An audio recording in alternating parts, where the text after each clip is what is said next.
Gente, mi canal no es un canal de terror. Con eso siendo dicho, terror es lo que más consumimos en este canal, así que me di a la tarea de buscar unos cuantos juegos que para mí ejemplifican muy bien lo que quiero contarles hoy. Verán, existen muchos juegos en este amplio mar de videojuegos, los cuales no fueron diseñados para transmitirnos terror, mas sin embargo, lo logran. Y eso es precisamente de lo que vamos a hablar en el video de hoy. Así que agárrate bien porque estos son juegos que no son de terror, pero que pueden dar mucho miedo. Volumen 1. What the fuck is that? Ah! Gente, ¿qué pasaría si un día yo llegara y les dijera que de hoy en adelante tienen que tomarse una pastilla todos los días para poder ser felices? No como una opción, sino como un decreto oficial del gobierno por el resto de su vida.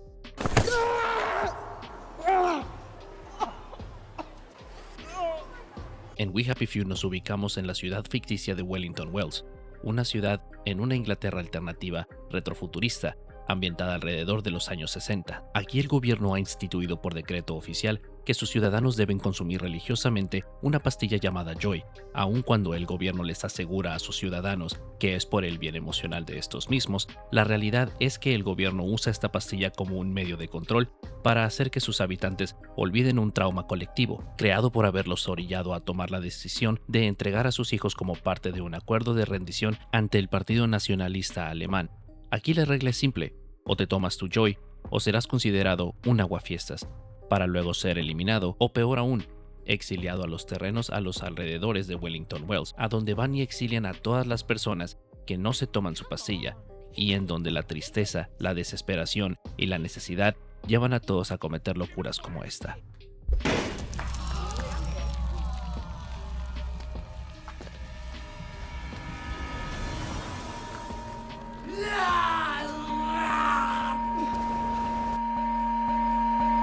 Aquí encarnamos a tres personajes principales.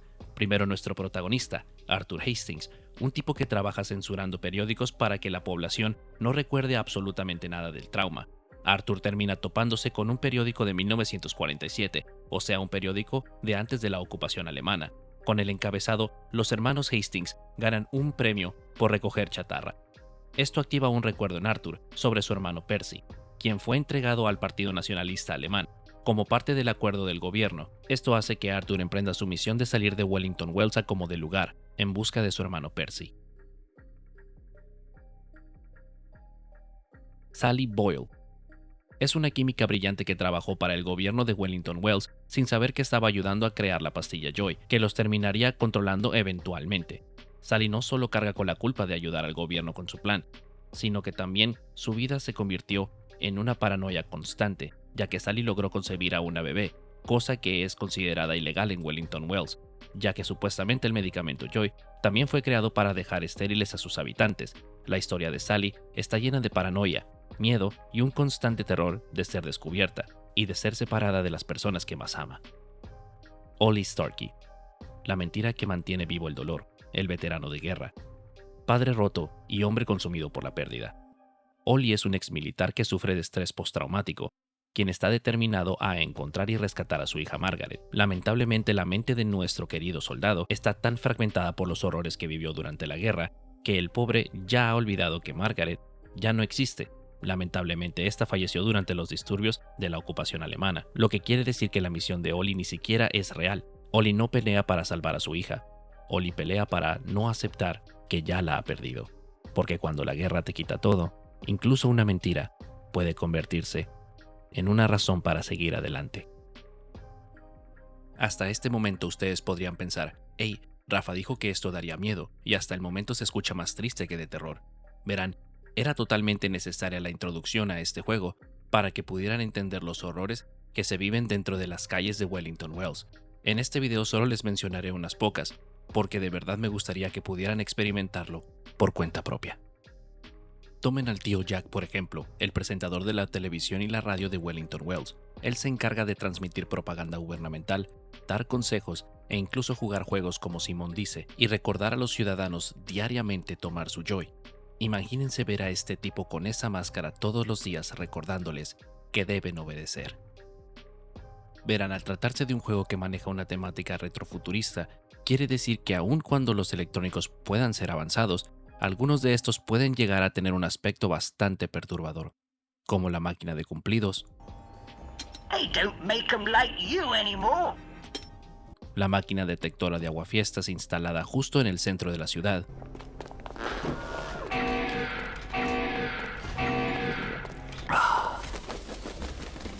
With life for noise. y ni hablar de las instalaciones de tortura ubicadas dentro de las oficinas gubernamentales, ya que estas están diseñadas para parecer juegos de concursos como el de Simón dice. Pero desde mi punto de vista, lo más tétrico de We Happy Few son aquellas personas encargadas de la salud y el bienestar de las personas, pero cuya mente está tan corrompida que en lugar de eso, optaron por la mala praxis y los experimentos con vidas humanas.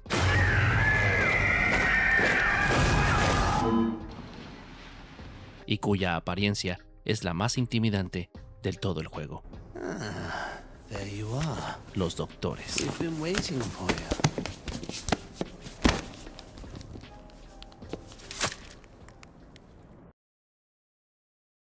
Déjenme preguntarles algo.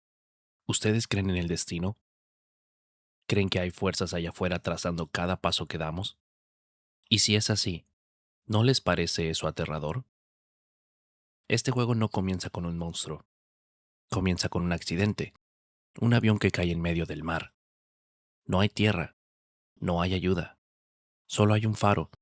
Y debajo de él, un mundo dedicado a la arrogancia del hombre que nunca debió existir.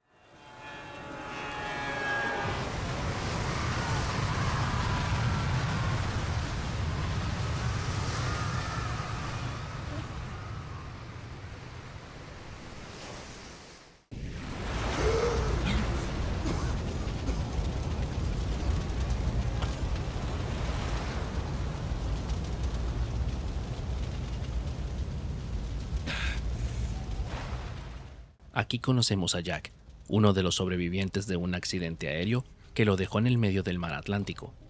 Jack, después de emerger a la superficie, se da cuenta de que está rodeado por un inmenso mar de llamas y que lo único que puede salvarlo es llegar hasta un faro que yace en el medio del mar. Después de pasar a través del fuego y de los gritos de los otros pasajeros, Jack logra llegar al faro, solo para descubrir que este es mucho más de lo que aparenta ser. Nuestro protagonista llega hasta una cápsula marina, la cual no le deja ninguna otra opción que ir hacia abajo. El visor de la cápsula se cierra por un instante y solo se abre para mostrarnos que hemos llegado a nuestro destino y que casa es una palabra que suena muy, muy lejana.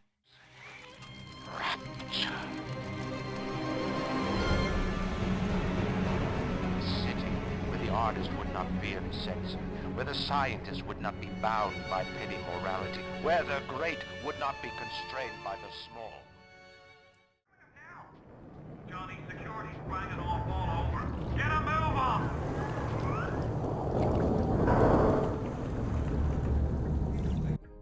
Verán, BioShock no es un juego de terror. Vaya, ni siquiera es un juego típico de ningún tipo.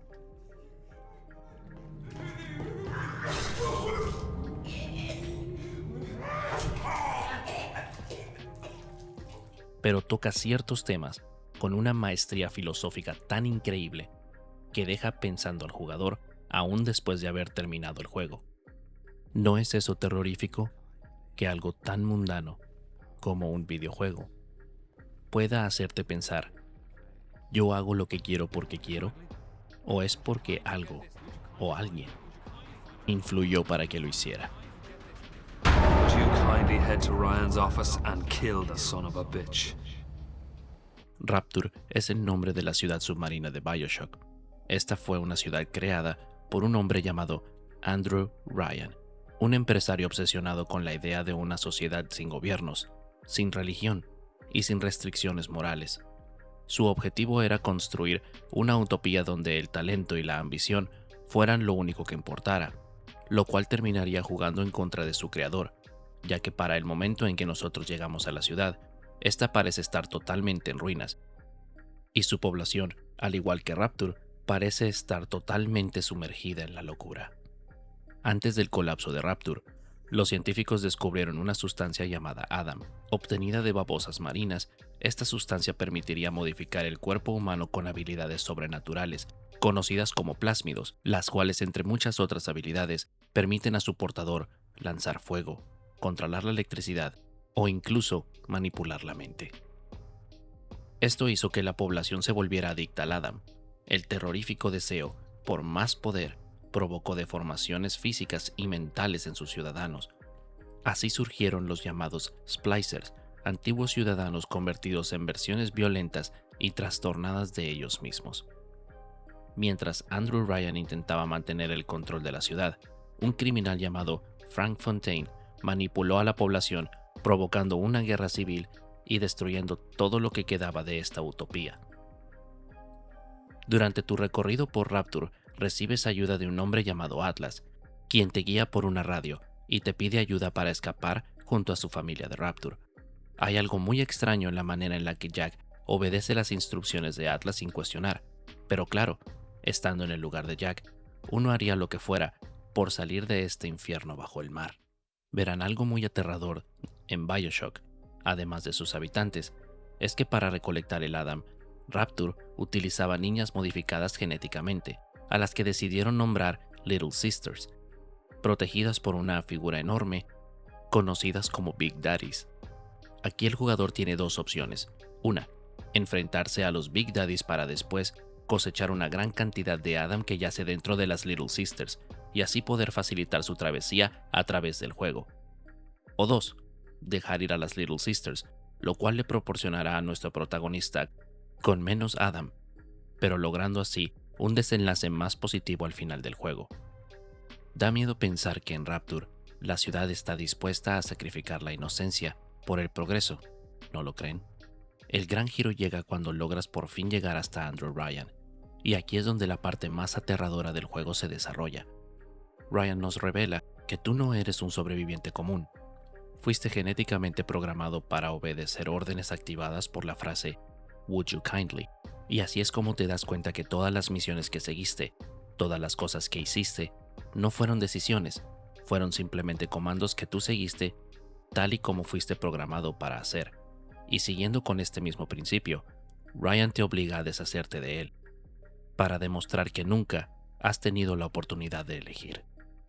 Después de la muerte de Ryan, se revela la verdad. Atlas nunca fue un aliado. La realidad es que este siempre fue el mismísimo Frank Fontaine, el verdadero responsable del colapso de Rapture. La batalla final es entre tú y una versión sobrehumana del mismo Fontaine, quien ya ha sido completamente corrompido por el uso del Adam. Este, al ser derrotado, es atacado por las Little Sisters para poder cosechar el Adam que yace dentro de Fontaine, y terminando esta locura de una vez por todas. Verán, mi querido público, BioShock puede llegar a dar mucho miedo cuando realmente te adentras en sus estrechos pasillos. También si nos enfocamos superficialmente en sus aterradores habitantes y en sus desgarradores gritos cuyo eco resuena por todo Rapture. Pero es aún más espeluznante pensar hasta dónde podría llegar el ser humano para sobrepasar sus propias capacidades. Y también es estremecedor pensar cómo una sociedad sin límites puede ver sus morales corrompidas, al punto en que lleguemos a preguntarnos, ¿fue el Adam el causante? ¿O en verdad los monstruos siempre fuimos nosotros mismos? Amigos, ¿ustedes creen que puede haber algo más espeluznante que el fin del mundo? Déjame responder esa pregunta con otra pregunta, aunque el profesor Girafales dijo que solo un idiota responde una pregunta con otra. Si lo más espeluznante que pudiera pasar es el fin del mundo, ¿qué tan aterrador sería el día después del fin?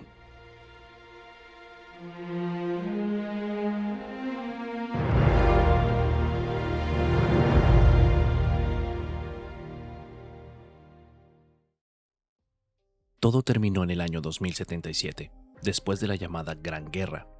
No se sabe a ciencia cierta quién fue el culpable de lanzar las bombas que causaron el fin del mundo. A veces se menciona al gobierno chino, y a veces se menciona al villano más infame de este universo, la empresa Vault-Tec. Vault-Tec Corporation es una compañía que fue contratada por el gobierno de los Estados Unidos antes de la Gran Guerra para diseñar y construir el sistema de refugios. Los refugios fueron construidos para proteger a la población en caso de un desastre nuclear. Al menos esa era la versión que Vault-Tec vendía a sus consumidores, pero la verdad es muchísimo más horrible que eso. Verán, a lo largo de la historia el ser humano ha cometido horribles atrocidades en el nombre de la ciencia, y Vault-Tec, bueno, digamos que Vault-Tec no era la excepción a la regla. No importa qué Fallout juegues, siempre encontrarás algún refugio en donde sus pobres habitantes fueron víctimas de algún experimento liderado por Vault-Tec. Estos iban desde el aislamiento absoluto, desarrollo de plantas con esporas parasitarias, sacrificios de personas o incluso experimentos de clonación humana sobre el mismo sujeto, una y otra vez. Aunque el horror no solo yace dentro de los refugios. Sí, en la Norteamérica posguerra habitan muchísimos experimentos fallidos que habitan el amplio territorio del yermo, tales como el monstruo de Grafton, un experimento gubernamental creado a partir de un ser humano modificado con ingeniería genética y diseñado como un arma biológica, o el Chip Squatch, otro experimento fallido de antes de la Gran Guerra, también creado como arma biológica. Incluso, existen otras criaturas, como el Deathclaw, un experimento militar preguerra creado a base de ADN de reptiles modificados genéticamente. Pero también existen otras criaturas, unas criaturas que ya existían antes de la guerra, tan aterradoras que harían que hasta el más valiente huyera despavorido. Como el monstruo Flatwoods. Este es la excepción a la regla, debido a que no es un experimento, ni siquiera es de este planeta. El monstruo Flatwoods es un ente extraterrestre de la misma raza de los Zetans, otro tipo de extraterrestres que podemos encontrar en el universo de Fallout. O el Mothman, ni un experimento, ni un producto de la radiación. El Mothman es un ente de antes de la guerra, de origen desconocido, cuyos avistamientos fueron reportados entre el 15 de noviembre de 1966 y diciembre de 1967 en Point Pleasant, Virginia Occidental, Estados Unidos. El Mothman representa lo inexplicable, algo que ya estaba ahí, desde antes del fin del mundo. También tenemos al Wendigo, aunque este no es exclusivo del universo Fallout. Este es una degeneración humana extrema que surge cuando un humano sobrevive en condiciones extremas. Cuando hay una hambre prolongada y cuando la persona recurre al canibalismo y el cuerpo y la mente se degradan con el tiempo, dejando atrás solo un ente sin alma en busca de su próxima víctima. Claro que no todos los monstruos son mutaciones, no todos son criaturas sobrenaturales. También están las personas y las facciones que podemos encontrar a lo largo de esta tierra devastada por la radiación. Tomen a los saqueadores, por ejemplo, gente que opera en bandas, vive del saqueo, la tortura y la esclavitud, o los supermutantes, entes creados por el virus de la evolución forzada, extremadamente fuertes, resilientes y extremadamente letales. También está el Enclave, es lo que quedó del gobierno preguerra de los Estados Unidos, tecnología avanzada, armaduras de poder, armas de destrucción masiva. El Enclave son los que operan tras las sombras, moviendo los hilos a su conveniencia. E inclusive la Hermandad del Acero, el poder con buenas intenciones. La Hermandad no siempre es villana, pero en muchas regiones acapara la tecnología, usa fuerza militar para imponer su visión, decide quién merece avanzar. Es peligrosa porque quiere saber qué es mejor para todos y tiene el poder para imponerlo. Podríamos hablar toda la noche sobre las criaturas y las facciones que yacen en el yermo, pero también quiero tomar esta oportunidad para darte una perspectiva muy aterradora sobre esta saga de videojuegos. Esta saga, entre muchas cosas, es muy famosa por usar un soundtrack compuesto principalmente de música estadounidense de mediados del siglo XX, especialmente entre los años 30 y 50, pero más que un solo género, es una mezcla muy específica de artistas y estilos, tipo Frank Sinatra, Bing Crosby, The Ink Spots, Ella Fitzgerald, entre otros. ¿Por qué menciono esto? Porque cualquier juego de la saga Fallout, sin su ya tan característico soundtrack, podría pasar de un juego de aventura con monstruos a un juego de terror que le erizaría la piel a quien fuera. Y para probártelo, observa esto.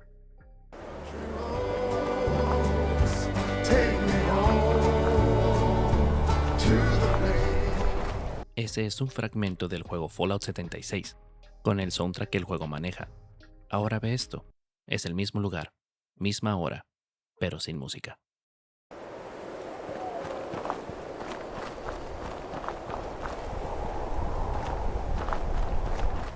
¿Lo ven? Eso nos muestra que hasta un lugar tan horrible como el yermo puede ser menos aterrador con el acompañamiento adecuado. En Fallout no se intenta explicar cómo terminó el mundo, eso ya ocurrió. La verdadera pregunta que plantea el juego es otra. ¿Qué tipo de personas somos cuando ya no quedan reglas, ni consecuencias a largo plazo? Porque tal vez el fin del mundo no fue el verdadero horror. Tal vez lo fue el descubrir que incluso después de todo, la humanidad sigue siendo su propio peor enemigo. Bueno gente, eso sería todo por el video de hoy. Muchísimas gracias a todas las personas que llegaron hasta el final del video. Déjenme ahí en los comentarios si llegaste al final del video, cuáles son los juegos que has jugado, cuáles no has jugado, cuáles te gustan, o si crees que mi perspectiva del terror de estos juegos podría estar errónea, ¿sabes? Todo se vale. Deja tu opinión ahí en la caja de los comentarios, danos un buen like si el video te ha gustado y compártelo para seguir llegando a más personas. Sin más que decir gente, yo soy Rafita182, me despido y nos vemos en el siguiente video. Bye.